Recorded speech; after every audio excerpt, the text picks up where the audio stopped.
Baik, perkenalkan nama saya Yohana Gebi Vanessa Manik dengan NIM 18400-560. Saya akan memaparkan tentang financial technology atau vintage. Financial technology atau vintage merupakan hasil gabungan antara jasa keuangan dengan teknologi yang akhirnya mengubah model bisnis dari konvensional menjadi moderat.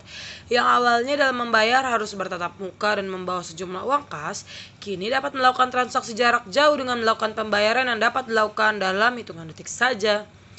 Bagaimana vintage bisa terjadi? Vintage muncul seiring perubahan gaya hidup masyarakat yang saat ini didominasi oleh pengguna teknologi informasi, tuntutan hidup yang serba cepat. Dalam vintage, permasalahan dalam transaksi jual beli dan pembayaran seperti tidak sempat mencari barang ke tempat perbelanjaan, ke bank atau ATM untuk mentransfer dana, keengganan mengunjungi suatu tempat karena pelayanan yang kurang menyenangkan dapat diminimalisir. Dengan kata lain, vintage membantu transaksi jual beli dalam sistem pembayaran menjadi lebih efisien dan ekonomis, namun tetap efektif. Apa dasar hukum penyelenggaraan vintage dalam sistem pembayaran di Indonesia? Ada 3. 1. Peraturan Bank Indonesia Nomor 18/40/PBI 2016 tentang penyelenggaraan pemrosesan transaksi pembayaran. Yang kedua, Surat Edaran Bank Indonesia Nomor 18/22/DKSP perihal penyelenggaraan layanan keuangan digital.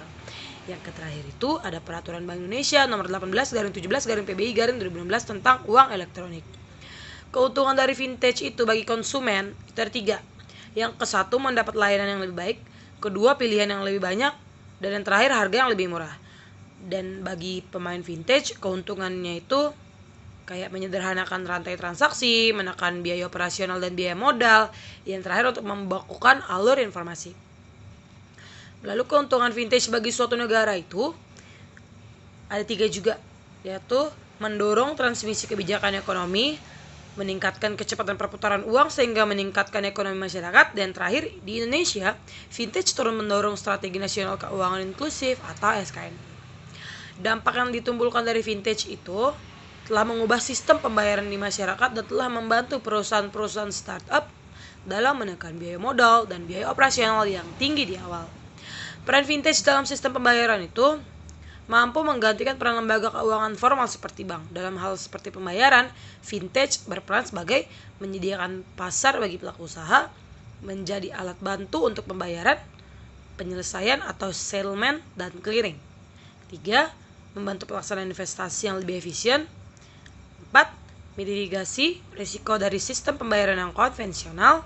Dan yang terakhir, membantu pihak yang membutuhkan untuk menabung, meminjam dana, dan menyertakan modal. Koordinasi dan kombinasi.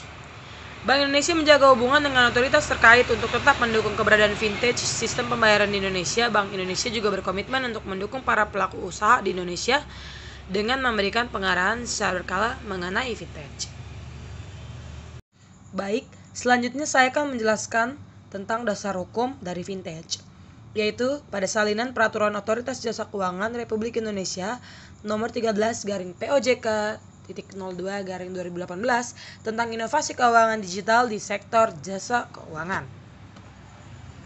Baik, pada bab 1 ketentuan umum pasal 1 dalam Peraturan Otoritas Jasa Keuangan ini yang dimaksud dengan 1. Inovasi keuangan digital yang selanjutnya disingkat IKD adalah aktivitas pembaruan proses bisnis, model bisnis, dan instrumen keuangan yang memberikan nilai tambah baru di sektor jasa keuangan dengan melibatkan ekosistem digital. Kedua, lembaga jasa keuangan adalah lembaga yang melaksanakan kegiatan di sektor perbankan, pasar modal, perasuransian, dana pensiun, lembaga pembiayaan, dan lembaga jasa keuangan lainnya sebagaimana dia maksud dalam Undang-Undang Nomor 21 Tahun 2011 tentang Otoritas Jasa Keuangan. 3. Penyelenggara adalah setiap pihak yang menyelenggarakan IKD. 4. Regulatory Sandbox adalah mekanisme pengujian yang dilakukan oleh Otoritas Jasa Keuangan untuk menilai kendala proses bisnis, model bisnis, instrumen keuangan, dan tata kelola penyelenggara. 5. Ekosistem IKD adalah komunitas yang terdiri dari otoritas, penyelenggara, konsumen, dan atau pihak yang bersama lain untuk memanfaatkan platform digital setelah bersama untuk mendorong IKD yang bermanfaat bagi masyarakat. Untuk pasal-pasal dan bab-bab selanjutnya dapat diakses melalui ojk.go.id. Terima kasih. Baik, terima kasih dan sekian telah menonton pemaparan saya tentang financial technology atau vintage. Tetap stay tune untuk pembahasan tentang lembaga keuangan bukan bank lainnya dari saya. Terima kasih.